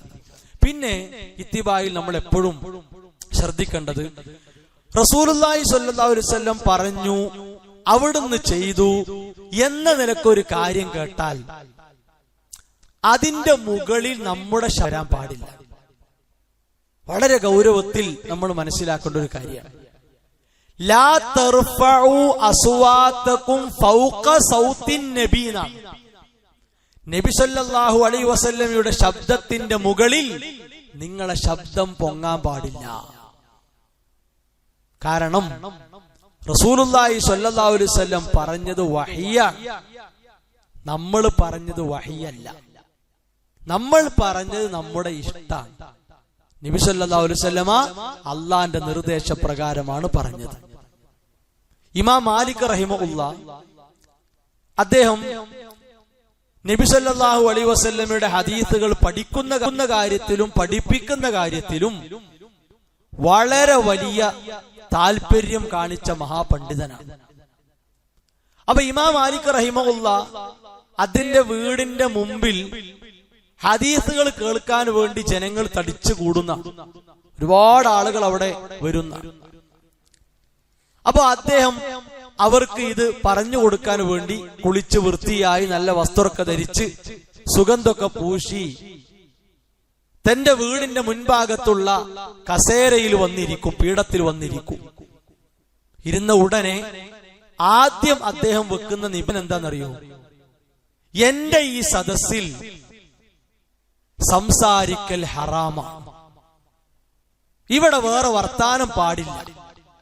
ആ വർത്താനത്തിന് വന്നവരാണെങ്കിൽ ഒരു പൊയ്ക്കോളി, ഇവിടെ വേണ്ട. എന്നിട്ട് അദ്ദേഹം ഈ ആയത്തെ ഓതി കൊടുത്തത്, ലാ തർഫഉ അസ്വാതകും ഫൗഖ സൗത്തിൻ നബി. ഞാനിവിടെ പറയാൻ പോണത് മാലിക്കായ എന്റെ വാക്കല്ല, റസൂലുള്ളാഹി സ്വല്ലല്ലാഹു അലൈഹി വസല്ലമയുടെ വാക്കുകളാണ് ഞാൻ പറയാൻ പോണത്. അപ്പോ അതിന്റെ മുകളിൽ നിങ്ങളെ സംസാരം വരാൻ പാടില്ല. അടങ്ങി ഒതുങ്ങി അച്ചടക്കത്തിൽ മൗനം പാലിച്ച് ഇത് കേൾക്കാൻ പറ്റുമെങ്കിൽ ഇവിടെ ഇരിക്കാം. ഇമാം മാലിക് റഹിമഹുല്ലാഹ് കണിശമാക്കിയിട്ടുള്ള കാര്യമാണ്. അപ്പൊ അത്രയും മഹത്വമുണ്ട് റസൂലുള്ളാഹി സ്വല്ലല്ലാഹു അലൈഹി വസല്ലമയുടെ അധ്യാപനങ്ങൾക്ക്. മാത്രവുമല്ല, നബി സല്ലല്ലാഹു അലൈഹി വസല്ലമയുടെ വാക്ക് നിലപാട് ഇതാണ് എന്ന് ബോധ്യപ്പെട്ടാൽ പിന്നെ നമ്മുടെ വർത്താനം കൊണ്ട് അതിനെ മുൻകടക്കാൻ പാടില്ല. യാ അയ്യുഹല്ലദീന ആമനൂ ലാ തുഖദ്ദിമൂ എന്നാണ്. നിങ്ങൾ മുൻകടക്കരുത്. അതാണ് ഹദീസിലൊക്കെ അങ്ങനെ ഉണ്ടാവും, അതവിടെ ഉണ്ടായിക്കോട്ടെ. പ്രമാണങ്ങളിലൊക്കെ അത് ഉണ്ടാകും, അതവിടെ ഉണ്ടായിക്കോട്ടെ. അങ്ങനെയല്ല, പ്രമാണങ്ങളിൽ ഉള്ളതാണ് നമ്മുടെ ജീവിതം. ഇല്ലാത്തത് ജീവിതമാകാൻ പാടില്ല, ഉള്ളതിനെ മാറ്റിവെച്ചും ജീവിക്കാൻ പാടില്ല. പ്രമാണങ്ങളിൽ എന്താണോ ഉള്ളത് അതനുസരിച്ച് ജീവിക്കാൻ നമുക്ക് സാധിക്കണം. ഇനി ഈ നിലപാടുകൾക്കെല്ലാം വിലങ്ങ് നിൽക്കുന്ന ഏറ്റവും ഗൗരവകരമായ കാര്യം എന്താണ്? നമ്മുടെ ദേഹേച്ഛയാണ്. അപ്പോ ആ ദേഹേച്ഛയെ കുറിച്ചും അല്ലാഹു സുബ്ഹാനഹു വ തആല നമുക്ക് മുന്നറിയിപ്പ് തന്നു. അഫറഅയ്ത മനിത്തഖദ ഇലാഹഹു വ അളല്ലഹുല്ലാഹ്. തന്റെ ദേഹേച്ഛയെ, തന്റെ ഇഷ്ടത്തെ ഒരാരാധ്യനാക്കിയവനെ നീ കണ്ടോ? നമ്മുടെ മനസ്സ് പറയുന്നിടത്ത് ഇങ്ങനെ പോകുക, നമ്മുടെ മനസ്സ് പറയുന്നതിലൂടെ സഞ്ചരിക്കുക, ചലിക്കുക. അത്തരം സ്വഭാവക്കാരെ കണ്ടോ? അവർ പിഴച്ചവരാണ്. അല്ലാഹു സുബ്ഹാനഹു വ തആല അവരെ പിഴപ്പിച്ചിരിക്കുന്നു. എന്തേ? അള്ളാന്റെ ഖുർആനും റസൂലുള്ളാഹി സ്വല്ലല്ലാഹു അലൈഹി വസല്ലമയുടെ ഹദീസും ഒക്കെ ഇവിടെ ഉണ്ടായിട്ട് അതൊന്നും ഓൽക്ക് വേണ്ട. അതെല്ലാം അവഗണിച്ച് അതിനോട് പുറംതിരിഞ്ഞ് പിന്തിരിഞ്ഞ് അവന്റെ മനസ്സ് പറഞ്ഞിടത്തേക്ക് പോകുക. അപ്പൊ അള്ളാഹ് ആ വഴിക്ക് അവനെ വിട്ടു. നുവല്ലിഹി മാ തവല്ല, അവൻ തിരിഞ്ഞ റൂട്ടിലേക്ക് നാം അവനെ തിരിച്ചു വിട്ടു. നമ്മുടെ ദേഹേച്ഛയെ ദീനിന്റെ കാര്യത്തിലല്ല പരിഗണിക്കേണ്ടത്. എന്നാ ദുന്യാവിന്റെ കാര്യത്തിൽ ഇസ്ലാം അനുവദിച്ചു. നമുക്ക് അഭിപ്രായം പറയാം, ഇതിവിടെ വേണ്ട, ഇതിവിടെ മതി, ഇതിങ്ങനെ വേണ്ട, ഇതങ്ങനെ മതി. അഭിപ്രായങ്ങൾ പറയാം. ഞാനില്ല, ദുന്യാവിന്റെ കാര്യത്തിൽ പറയാം ഞാനില്ല, നമ്മുടെ ഇഷ്ടമാണ്. അല്ലെങ്കിൽ ഞാനുണ്ട് എന്ന് പറയാം. ഞാൻ അല്പസമയം ഉണ്ടാകും, പിന്നെ ഉണ്ടാകൂല, ഒക്കെ നമ്മുടെ ഇഷ്ടം. ദീനിന്റെ കാര്യത്തിൽ പാടില്ല. ദീനിന്റെ കാര്യത്തിൽ ഏറ്റവും നമ്മൾ പരിഗണിക്കേണ്ടത് ഇത്തിബാഇനെയാണ്. അതിൽ ഒരിക്കലും നമുക്കൊരു അമാന്തം വരാൻ പാടില്ല. അതാണ് നമ്മുടെ ജീവിതത്തിന്റെ മുദ്രയായി, നമ്മുടെ വിശ്വാസം പ്രകടിപ്പിക്കുന്ന ഒരു അടയാളമായി എപ്പോഴും ഉണ്ടാകേണ്ടത് അതാണ്. ഇനി ഇതിന്റെ നേർ വിപരീതമായ തഖ്ലീദ്, ആ തഖ്ലീദ് അത് ഇസ്ലാം അനുവദിച്ച ഒരു ഭാഗമുണ്ട്. തഖ്ലീദ് എന്ന് പറഞ്ഞാൽ ശരിക്കെന്താ? അതിന്റെ വ്യത്യസ്ത നിർവചനങ്ങൾ കാണാം. പല അഭിപ്രായങ്ങളും ആ വാക്കിനെ പറ്റി പണ്ഡിതന്മാർ പറഞ്ഞിട്ടുണ്ട്. അതിൽപ്പെട്ട ഒന്നാണ് ഹുവൽ ഇൽതിസാമുൽ മുകല്ലഫി ഫീ ഹുക്മിൻ ശർഈൻ മദ്ഹബ മൻ ലൈസ ഖൗലുഹു ഹുജ്ജതൻ ഫീ ദാതി. ഒരാൾ പറഞ്ഞ വാക്കിനെ മാത്രം എടുക്കാതെ, ആ വാക്ക് തന്നെയാണ് ശരി എന്ന് വെക്കാതെ, നമുക്കൊരു കാര്യം പഠിക്കാനും അറിയാനും മനസ്സിലാക്കാനും ഒരു വിധി കണ്ടെത്താനുമൊക്കെ ഒരാളെ നമുക്ക് ചിലപ്പോൾ അനുകരിക്കേണ്ടി വരും, ഒരാളെ അടുത്തിരിക്കേണ്ടി വരും, അയാളോട് ചോദിക്കേണ്ടി വരും, ഒക്കെ ശരിയാണ്. അതൊന്നുമല്ലാതെ തെളിവും ന്യായവും നോക്കാതെ, ശരിയാണോ തെറ്റാണോ എന്ന് അന്വേഷിക്കാതെ, ഞാൻ ഈ തെളിവ് ചോദിക്കുന്നത് സത്യസന്ധനായ ആളോടാണോ എന്നൊന്നും അന്വേഷിക്കാതെ അയാള് പറഞ്ഞാൽ മതി, അതന്നെയാണ് തെളിവ് എന്ന നിലയ്ക്ക് ഒരു മതവിയെ എടുക്കുന്ന നിലപാടിനാണ് അന്ധമായ അനുകരണം എന്ന് പറയാം. അയാള് പറഞ്ഞാൽ മതി, വേറൊന്നും വേണ്ട, വേറെ ആയതൊന്നും വേണ്ട, അയാളോട് പറഞ്ഞാൽ അതന്നെ ഇതിന്റെ രേഖ എന്ന നിലക്ക് നമ്മുടെ ഒരു കാര്യത്തെ സ്വീകരിച്ചാൽ, പിൻപറ്റിയാൽ അത് അന്ധമായ അനുകരണമാണ്. അങ്ങനത്തെ ഒരു അനുകരണം ഇസ്ലാം പഠിപ്പിച്ചിട്ടില്ല. 4 മദ്ഹബിന്റെ ഇമാമുകളും അത് പഠിപ്പിച്ചിട്ടില്ല. ഈ മദ്ഹബ് എന്ന വാക്ക് കേട്ടാൽ തന്നെ ആൾക്കാർക്ക് അതെന്തോ ഒരു പ്രശ്നം ഉണ്ടാക്കിയ സംഗതി. മദ്ഹബ് എന്ന് പറഞ്ഞാൽ ശരിക്കും എന്താ? ഒരു വിഷയത്തിൽ ഒരു പണ്ഡിതൻ പറഞ്ഞ അഭിപ്രായത്തിനാണ് മദ്ഹബ് എന്ന് പറയാം. അത് അയാളുടെ ഒരു അഭിപ്രായമാണ്. അയാൾക്ക് ലഭ്യമായ തെളിവ് വെച്ച് അയാൾ പറഞ്ഞ ഒരു അഭിപ്രായം, അതിന് അറബിയിൽ പ്രയോഗിക്കുന്ന ഒരു വാക്കാണ് മദ്ഹബ്. അല്ല, അതൊരു മതമല്ല. 4 മദ്ഹബുകൾ 4 മതങ്ങൾ എന്നല്ല. അങ്ങനെയാണ് കുറെ ആൾക്കാർ മനസ്സിലാക്കിയത്. അതല്ല, 4 ഇമാമുമാർ അവരുടെ കാലഘട്ടങ്ങളിലെ സൗകര്യങ്ങളും അവരുടെ കഴിവും ഉപയോഗിച്ച് മതപരമായി നടത്തിയ സേവനങ്ങൾ, ആ സേവനങ്ങൾക്ക് മൊത്തത്തിൽ ഇത് ഇന്ന ഇമാമിന്റെ മദ്ഹബാണ്, അഭിപ്രായമാണ്, ഇത് ഇന്ന ഇമാമിന്റെ അഭിപ്രായമാണ് എന്നാണ് വിഷയം. അപ്പൊ ഏതെങ്കിലും ഒരു ഇമാമിനെ അന്ധമായി അനുകരിക്കാൻ പറ്റുമോ? ഇല്ല. അങ്ങനെ എവിടെയില്ല. അനുകരിക്കാനും പാടില്ല, ഇമാമുമാരും പറഞ്ഞിട്ടില്ല. എന്നാ എന്ത് പറ്റും? ഒരു ഇമാമിന്റെ മദ്ഹബ് പ്രകാരം നമുക്ക് കാര്യങ്ങൾ പഠിക്കാം. അത് സാധാരണക്കാരെ കൊണ്ട് കഴിയോ? ഇല്ല. മതകാര്യങ്ങൾ പഠിക്കുന്ന, ആഴത്തിൽ പഠിക്കുന്ന, ഗവേഷണം നടത്തുന്ന പഠിതാക്കൾക്ക്, പണ്ഡിതന്മാർക്ക്, ഇപ്പൊ ഉദാഹരണം ഇമാം അഹ്മദ് ബിൻ ഹംബൽ റഹിമഹുല്ലാഹ്, അദ്ദേഹത്തിന്റെ മദ്ഹബ് പ്രകാരമാണ് കാര്യങ്ങൾ പഠിച്ചു പോകുന്നത്. അല്ലെ ഇമാം ഷാഫി റഹിമഹുല്ലാഹ്, അദ്ദേഹത്തിന്റെ മദ്ഹബ് പ്രകാരമാണ് കാര്യങ്ങൾ പഠിക്കുന്നത്. അപ്പൊ അദ്ദേഹം എഴുതിയ ഗ്രന്ഥങ്ങളൊക്കെ പരതും, അദ്ദേഹം കൊടുത്ത മറുപടികളൊക്കെ പരതും. അതിൽ തെളിവിനോട് യോജിച്ചതൊക്കെ എടുക്കും, തെളിവിനോട് യോജിക്കാത്തത് എടുക്കൂല. തെളിവിനോട് യോജിക്കാത്തതും കൂടി എടുക്കുകയാണെങ്കിൽ അന്ധമായ അനുകരണമായി. അവിടെയാണ് തെറ്റ്. അപ്പൊ ഇത് വേർതിരിച്ച് മനസ്സിലാക്കാൻ ആർക്കേ സാധിക്കുള്ളൂ? ദീനിയായി പഠിച്ചു പോകുന്നവർക്കേ സാധിക്കുള്ളൂ. സാധാരണക്കാർക്ക് സാധിക്കണം എന്നില്ല. അവിടെയാണ് സാധാരണക്കാർക്ക് അനുവദിച്ച ഒരു തഖ്ലീദ്, അഥവാ അത്തഖ്ലീദുൽ മുബാഹ്, അനുവദിക്കപ്പെട്ട തഖ്ലീദ്. അതെന്താ? നമുക്ക് സത്യസന്ധമായി അറിവ് തരും എന്നുറപ്പുള്ള, അയാൾ ഖുർആനിന്റെയും ഹദീസിന്റെയും അടിസ്ഥാനത്തിലെ കാര്യങ്ങൾ പറയൂ എന്ന് ഒരു പണ്ഡിതനെ, ഒരു ഉസ്താദിനെ പറ്റി നമുക്ക് കൃത്യമായ വിശ്വാസം, ഉറപ്പുണ്ടെങ്കിൽ നമുക്ക് അയാൾ കാര്യങ്ങൾ ചോദിക്കാം, അയാൾ തരുന്ന ഉത്തരങ്ങൾ സ്വീകരിക്കാം.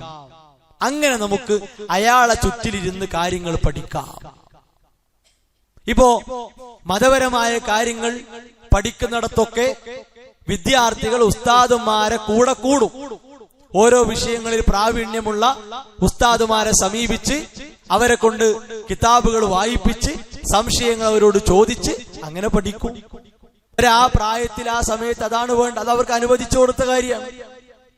പിന്നെ അവര് വളർന്നു വരുമ്പോ അടുത്ത ഒരു തലമുറ അവരെ സമീപിക്കും. ലോകത്ത് കൃത്യമായി നടന്നു വന്ന ഒരു കാര്യം അതാണ്. എന്നാലോ മംനൂ ആയ, മദ്മൂമായ, ആക്ഷേപിക്കപ്പെട്ട ഒരു തഖ്ലീദുണ്ട്. അത് അന്ധമായ തഖ്ലീദാണ്. കക്ഷിത്വമൊക്കെ അതിലൂടെ ഉണ്ടാകുക. ഞങ്ങൾ പറഞ്ഞത് മാത്രമാണ് ശരി, ഞങ്ങളടുത്ത് മാത്രമാണ് ശരി, ബാക്കിയെല്ലാം പോക്കാണ്, തെറ്റാണ് എന്ന് തെറ്റിന്റെ ഭാഗത്ത് നിൽക്കുന്ന ആളുകൾ അവകാശപ്പെടും. യഥാർത്ഥ ശരിയുടെ വക്താക്കളെ നോക്കിപ്പോലും അവരെന്ത് പറയും? പേച്ചോലാണെന്ന് പറയും. അതാണ് കക്ഷിത്വം എന്ന് പറഞ്ഞാൽ. അതൊക്കെ ഉണ്ടായി വരുന്നത് എങ്ങനെയാണ്? ഈ അന്ധമായ അനുകരണം. ഒരാളെ കാല് നോക്കി ഇങ്ങനെ പോകും, അയാൾ എവിടേക്ക് വളഞ്ഞോ അവിടേക്ക് വളയും, അയാൾ എവിടെ അവിടെ ഇരിക്കും, അയാൾ എപ്പോ എണീറ്റോ അപ്പൊ എണീക്കും, അയാൾ എപ്പോ കിടന്നോ അപ്പൊ കിടക്കും. ഈ സ്വഭാവം പാടില്ല. അത് വരുമ്പോ അതിലൂടെ കക്ഷിത്വം ഉണ്ടായി വരും എന്നത് ഉറപ്പാണ്. അപ്പോ ഏറ്റവും വിരോധിക്കപ്പെട്ട അന്ധമായ അനുകരണം, അതിലൂടെയാണ് എല്ലാ അന്ധവിശ്വാസങ്ങളും അനാചാരങ്ങളും ഉണ്ടായി വന്നിട്ടുള്ളത്. ഇനി അവർക്ക് എത്ര തെളിവ് നമ്മൾ കൊടുത്താലും അതവർ ഉൾക്കൊള്ളൂല. അപ്പൊ അവര് പറയും അത് പൂർവികരായി കിട്ടിയതാണ്, പാരമ്പര്യമായി കിട്ടിയതാണ്, അങ്ങനെ കിട്ടിയതാണ്, കാക്കകാരണവന്മാർ വഴി കിട്ടിയതാണ്. ഇങ്ങനെ പറഞ്ഞ് ആ തെറ്റിലവർ ഊട്ടപ്പെട്ട അവസ്ഥയായിരിക്കും. അതാണ് നമ്മൾ സമൂഹത്തിൽ നിന്ന് ഇല്ലാതെയാക്കേണ്ടത്. അതിനെന്ത് വേണം? യഥാർത്ഥ പിൻപറ്റൽ, പ്രവാചക അനുധാവനം, അത് പച്ചയായി നിലനിർത്താൻ, കൃത്യമായി കൊണ്ടു നടക്കാൻ വിശ്വാസികളായി നമുക്ക് സാധിക്കേണ്ടതുണ്ട്. ഇപ്പോ 4 ഇമാമാരും പറഞ്ഞ വാക്ക്, അവരൊക്കെ അവരെ നിലപാടായി പറഞ്ഞ കാര്യം എന്താ? കൃത്യമായ തെളിവ് കിട്ടിക്കഴിഞ്ഞാൽ ഞങ്ങൾ അഭിപ്രായം മാറ്റിവെക്കണം എന്നാണ്. എന്നിട്ടാണ് നമ്മുടെ നാട്ടിലൊക്കെ ഇമാം അബു ഹനീഫന്റെ പാർട്ടി, ഇമാം ഷാഫിന്റെ പാർട്ടി, അല്ലെ റഹിമഹുമുള്ള, അങ്ങനെ ഓരോ ഇമാമുമാരെ പിടിച്ചിട്ട് അവരെ നിലപാട് പോലും അല്ല കൊണ്ടു നടക്കുന്നത്. എന്നാൽ അവരെ നിലപാടെടുക്കുകയാണെങ്കിൽ ശരി. അല്ല, നിലപാടിനെ പോലും കാറ്റിൽ പറത്തിയിട്ടാണ് അവരെ പേരിൽ ആളുകൾ നടക്കുന്നത്. അതിലേറ്റവും പ്രധാനപ്പെട്ട വാക്ക് നോക്കൂ നിങ്ങൾ. പിന്നെ ഇമാം അഹ്മദ് റഹിമഹുല്ലാ പറഞ്ഞ വാക്ക്, ലാ തുഖല്ലിദൂനി, എന്നെ നിങ്ങൾ തഖ്ലീദ് ചെയ്യണ്ട. മാലിക്കിനെ തഖ്ലീദ് ചെയ്യണ്ട, ഷാഫിയെ തഖ്ലീദ് ചെയ്യണ്ട, ഔസാഇയെ തഖ്ലീദ് ചെയ്യണ്ട, സൗരിയെ തഖ്ലീദ് ചെയ്യണ്ട. റഹിമുല്ലാ, അവരൊക്കെ വലിയ വലിയ പണ്ഡിതന്മാരാണ്, താബിഈങ്ങളിൽപ്പെട്ടവരാ. അവരൊന്നും തഖ്ലീദ് ചെയ്യണ്ട. വഖുദ് മിൻ ഹൈസു അഖദു, അവരൊക്കെ കാര്യങ്ങൾ സ്വീകരിച്ചത് എവിടുന്നാണോ അവിടുന്ന് നിങ്ങൾ സ്വീകരിക്കുക. അപ്പൊ അവര് കാര്യങ്ങൾ സ്വീകരിച്ചത് എവിടുന്ന? ഖുർആനിന്നും സുന്നത്തിന്നുമാണ്. അവിടുന്ന് സ്വീകരിക്കുക. അപ്പൊ നമ്മളെങ്ങനെ സ്വീകരിക്കുക? നമ്മുടെ കാലത്ത് അത് കൃത്യമായി പഠിച്ച് പകർത്തി നമ്മളെ പഠിപ്പിക്കാൻ പ്രാപ്തരായ പണ്ഡിതന്മാരുണ്ടാകും. അത് ഓരോ കാലത്തുണ്ടാകും. അവരെ ഉപയോഗപ്പെടുത്തിയാണ് നമ്മൾ അത്തരം കാര്യങ്ങൾ പകർത്തേണ്ടതും അനുധാവനം ചെയ്യേണ്ടതും. ഇത് ഒക്കെ തെളിവുകളുടെ അടിസ്ഥാനത്തിൽ പൂർവികരായ പണ്ഡിതന്മാർ നമ്മളെ ബോധ്യപ്പെടുത്തിയ കാര്യമാണ്. അതുകൊണ്ട് ഈ രണ്ട് വിഷയവും ഗൗരവത്തിൽ കാണേണ്ടതാണ്. രണ്ടിനെയും തെറ്റായി മനസ്സിലാക്കിയ ആളുകളുണ്ട്. രണ്ടിന്റെയും ശരി എന്താണോ ആ ശരിയാണ് ചുരുക്കത്തിൽ സൂചിപ്പിച്ചത്.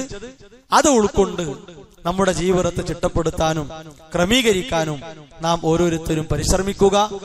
ആ ശരിയായ നിലപാട് എടുത്തു കഴിഞ്ഞാൽ നമുക്ക് ഓരോ പ്രശ്നങ്ങളെയും അനായാസം നീക്കാനും മാറ്റിയെടുക്കാനും പ്രശ്നങ്ങളിൽ പെടാതെ രക്ഷപ്രാപിക്കാനും സാധിക്കും. സമൂഹത്തിന്റെ ഒരുപാട് പരാതികൾക്കുള്ള പരിഹാരം പറഞ്ഞു കൊടുക്കാൻ നമുക്ക് തന്നെ ശേഷിയുണ്ടാകും. ആ രൂപത്തിൽ നമ്മുടെ ജീവിതത്തെ ക്രമീകരിക്കാനും ചിട്ടപ്പെടുത്താനും നാം എല്ലാവരും പരിശ്രമിക്കുക. അല്ലാഹു സുബ്ഹാനഹു വ തആല അതിനുള്ള സൗഭാഗ്യം നൽകി അനുഗ്രഹിക്കുമാറാവട്ടെ. നമ്മുടെ ജീവിതത്തിൽ വന്ന ചെറുതും വലുതുമായ തെറ്റുകൾ അല്ലാഹു വിട്ടുപുറത്ത് മാപ്പാക്കി തരുമാറാകട്ടെ. ലാ ഇലാഹ ഇല്ലല്ലാഹ് മുഹമ്മദ് റസൂലുള്ളാഹ് മരണം വരെ മുറുകെ പിടിച്ചുകൊണ്ട് ജീവിക്കാനുള്ള സൗഭാഗ്യം അല്ലാഹു നമുക്ക് പ്രദാനം ചെയ്യുമാറാകട്ടെ. അല്ലാഹുമ്മ ഇന്നക അഫൂൻ തുഹിബ്ബുൽ അഫ്വ ഫഅഫു അന്നാ റബ്ബ തഖബ്ബൽ മിന്നാ റബ്ബനാ ലാ തുസീ ഖുലൂബനാ ബഅദ ഇദ് ഹദൈതനാ വഹബ് ലനാ മിൻ ലദുൻക റഹ്മ ഇന്നക അൻതൽ വഹാബ് വസല്ലല്ലാഹു അലാ മുഹമ്മദ് വഅലാ ആലിഹി വഅസ്ഹാബിഹി അജ്മഈൻ വൽഹംദുലില്ലാഹി റബ്ബിൽ ആലമീൻ. സുബ്ഹാനകല്ലാഹുമ്മ വബിഹംദിക അശ്ഹദു അൻ ലാ ഇലാഹ ഇല്ലാ അൻത അസ്തഗ്ഫിറുക വഅതൂബു ഇലൈക.